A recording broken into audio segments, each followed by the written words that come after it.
Olá a todos, estamos aqui para fazer a leitura do relatório do TEP referente ao mês de agosto. Nesse mês de agosto, a gente trouxe novas informações, novos gráficos, e a gente vai conversar um pouquinho aqui nessa leitura para mostrar para vocês. O objetivo é sempre buscar ser o máximo transparente e deixar a informação mais clara para todos vocês. Bom, Nardi, tudo bem? Tudo bem, Bia? Tudo jóia. Vamos começar, então, pelo resultado do fundo nesse mês, o que ele apresentou e como que está o fundo? Legal. Bom, esse mês aqui, em linha com o que a gente vem divulgando aí desde os últimos relatórios, a gente distribuiu 0,78 centavos cota, que é equivalente a um dividend yield anualizado de quase 11%, né, 10,97%, que é um yield que está bem interessante, principalmente para o setor de lajes corporativas. Tá. Importante falar que a gente continua com o fundo 100% locado, ou seja, 0% de vacância física. Começando a falar um pouco assim, entrando no assunto TEP, entrando na questão de vacância, esse mês a gente tem um inquilino que está em aberto no edifício Passarelli. Se você puder pegar um gancho de falar como é que está essa situação, o que a gente tem em aberto, como que estão os contratos e falar um pouco mais do que está sendo feito no Passarelli, seria ótimo. Bom, Bia, a gente veio divulgando aí, acho que nos últimos 2 meses, né, a respeito dessa inadimplência. É um inquilino que ele já teve aí 3 aluguéis devidos. A gente acabou ajuizando uma ação com o objetivo de receber esses aluguéis em atraso. Logo depois que a gente comunicou, inclusive no relatório sobre essa inadimplência, a gente recebeu o pagamento, mas ainda ficou pendente o recebimento da multa e dos juros, né, ou seja, dos encargos referente a esses atrasos. E aí, novamente, esse inquilino está com um atraso agora no mês de agosto. Então, a gente fechou o mês e até o momento não teve o pagamento.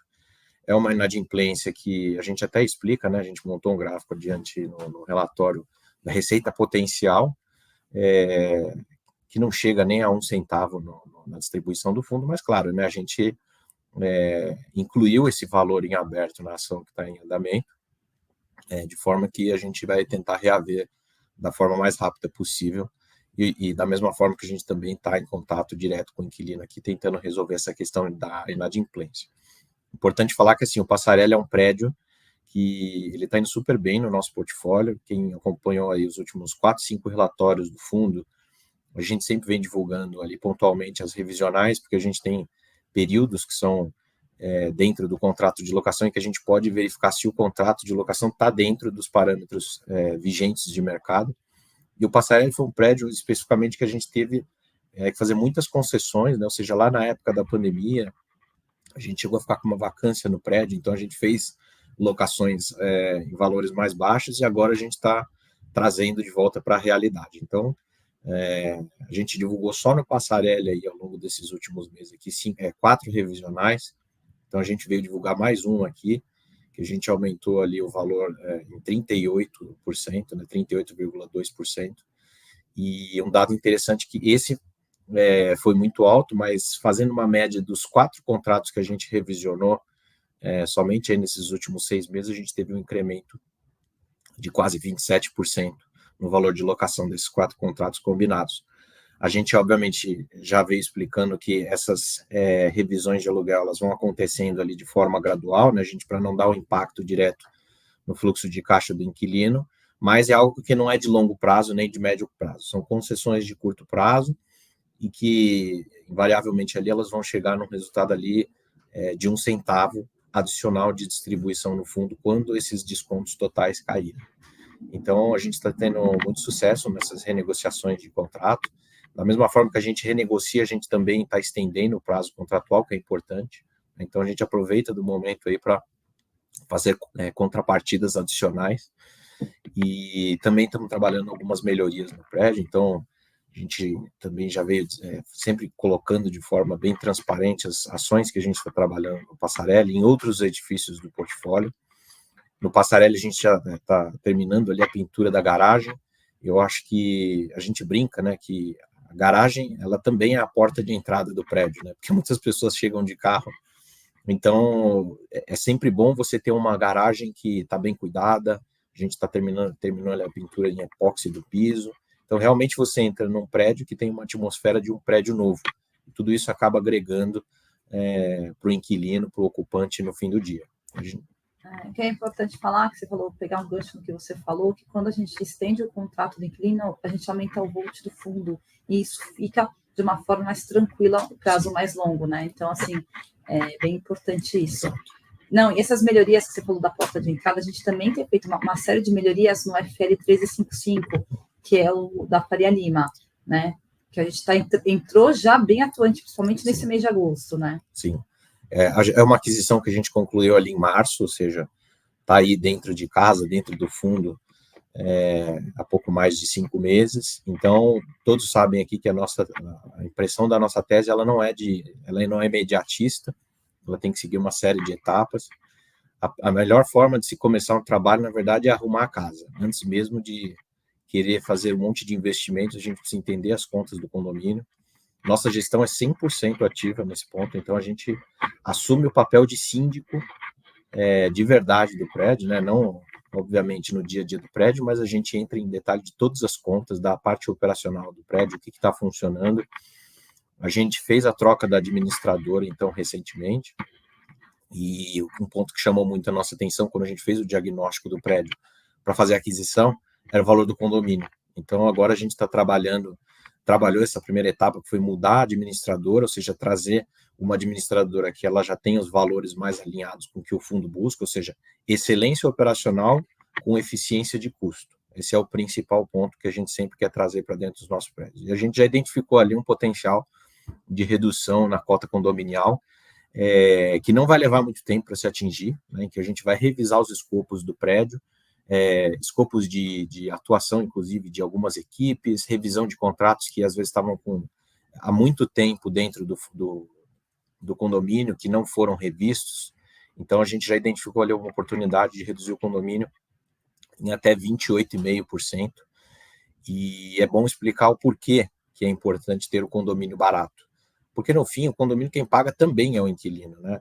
Aí a gente imagina que quando o inquilino sempre vai pensar no movimento de ficar ou sair do prédio, ele faz a conta do IPTU, mais o condomínio, mais o valor do aluguel. Então, se a gente tem um valor de condomínio mais competitivo, é muito mais difícil do inquilino ficar olhando para o lado, né? Então, nossos condomínios aqui, realmente, eles são super eficientes, é o que a gente sempre busca, e a gente sempre faz isso nos ativos do portfólio.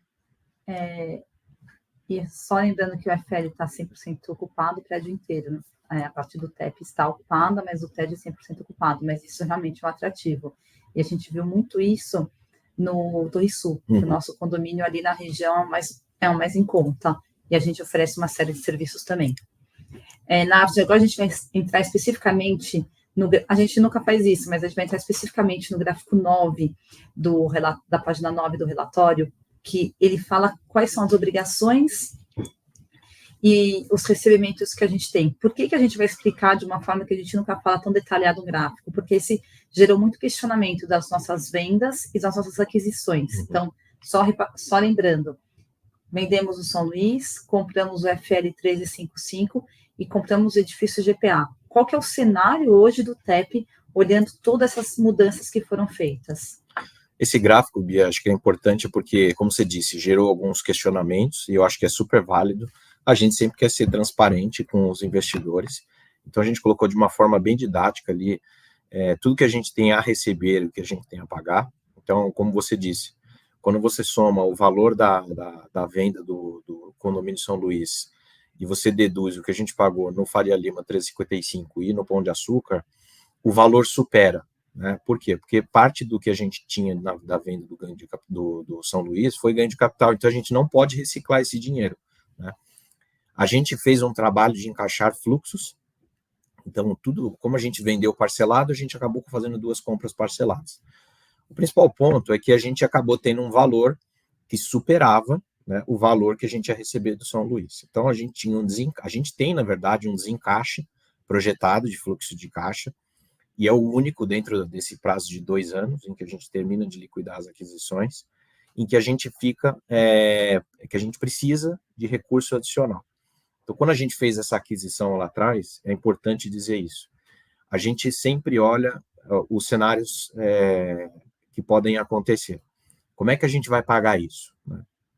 A gente pode pagar, ou a gente faz uma nova emissão de cotas, ou a gente faz uma operação de securitização, que é a alavancagem, que a gente chama. E aí, o que acontece? Quando a gente fez a aquisição, a gente estava no momento em que o mercado estava em crescente, a gente subiu a distribuição de dividendo e a gente acreditava muito em que a gente teria uma reação no valor da cota mercado e que seria suficiente para a gente fazer uma oferta e cobrir essa obrigação. Só que na mesma ocasião a gente também chegou e falou, bom, se não der certo, a gente tem o plano B, que é, obviamente, a gente fazer uma operação de securitização.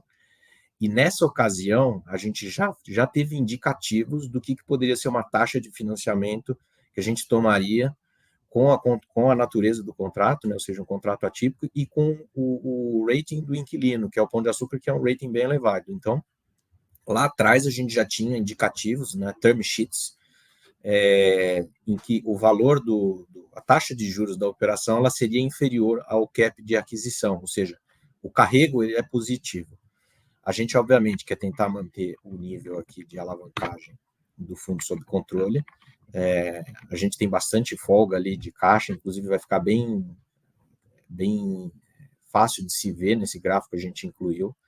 Então, a gente vai ter recurso sobrando, inclusive, esse recurso que vai sobrar, ele vai, inclusive, casar com a data em que a gente começa a amortizar um outro CRI. E, obviamente, num prazo de 2 anos, que é quando a gente termina de receber todo esse dinheiro, naturalmente, a gente conta com alguns desinvestimentos do portfólio, mas é uma situação que está sob controle. Então, a gente quis deixar claro que a gente tinha como primeira opção fazer uma emissão, dado que a gente tem um deságio hoje na cota, a gente não vai trabalhar uma emissão se a gente tiver esse deságio, né, abaixo do patrimonial. Então, a gente deve seguir com essa operação de securitização. Momentaneamente, vai aumentar o valor, na verdade, o grau de alavancagem do fundo. Hoje é um valor ali que está abaixo de 8%, a gente deve ficar acima de 20%.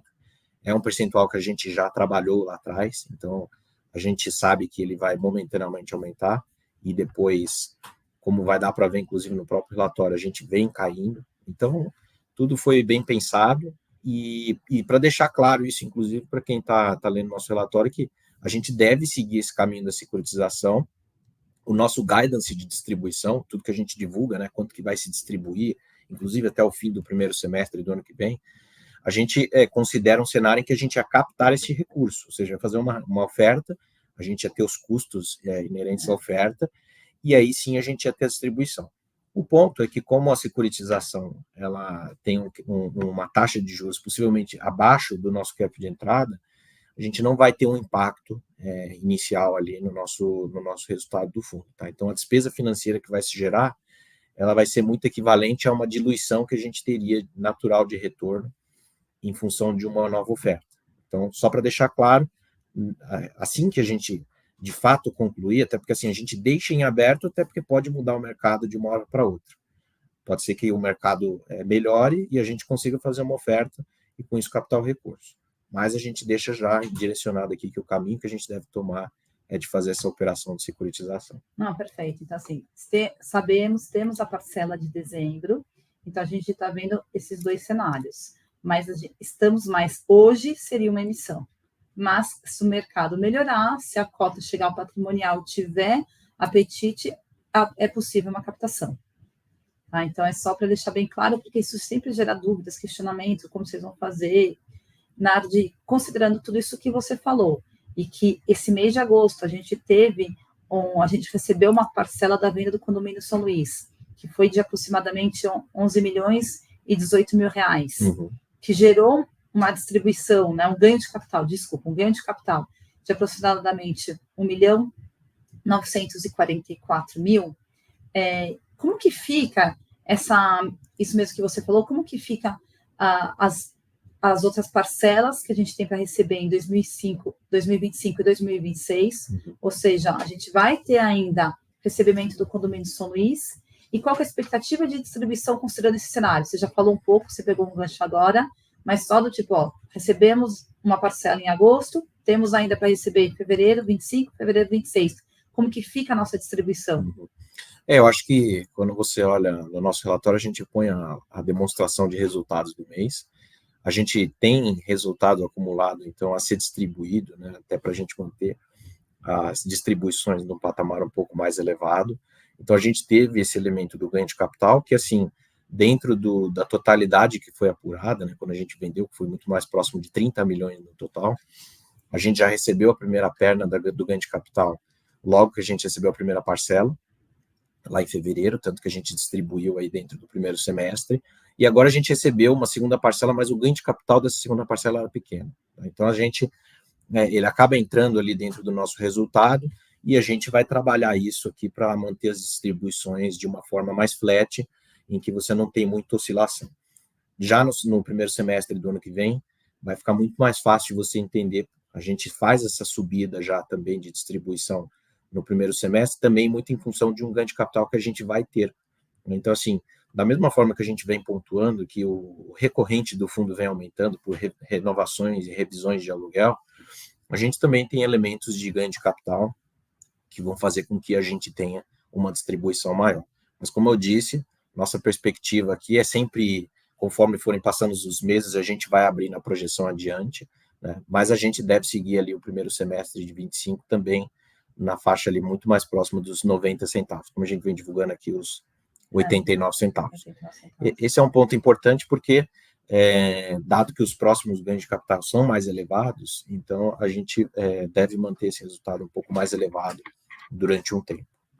Vale reforçar que a gente coloca essa distribuição expectativa de 89 centavos por cota, considerando o cenário que a gente tem hoje. Hoje a gente está com o TEP 100% locado.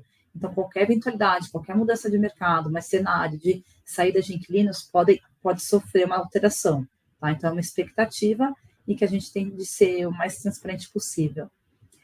Nardes, tem algum comentário, alguma coisa que você gostaria de mencionar, que você acha que vale a pena aqui? Eu acho que só para finalizar, acho que a gente está com um bom retorno aqui dentro do setor de lajes, a gente continua sem vacância, é o segundo menor fundo, é o fundo com o segundo menor deságio, ou seja, o mercado precifica muito bem a nossa cota, a gente sabe que tem potencial de valorização, ou seja, só no semestre que vem, a gente já vai ter um aumento de 15% do nosso dividendo, ou seja, vai sair desses 78 centavos lá para casa dos 89, então tem uma oportunidade de aquisição, de compra de cotas hoje, já também aproveitando aí tanto esse dividendo quanto um potencial de valorização de cota.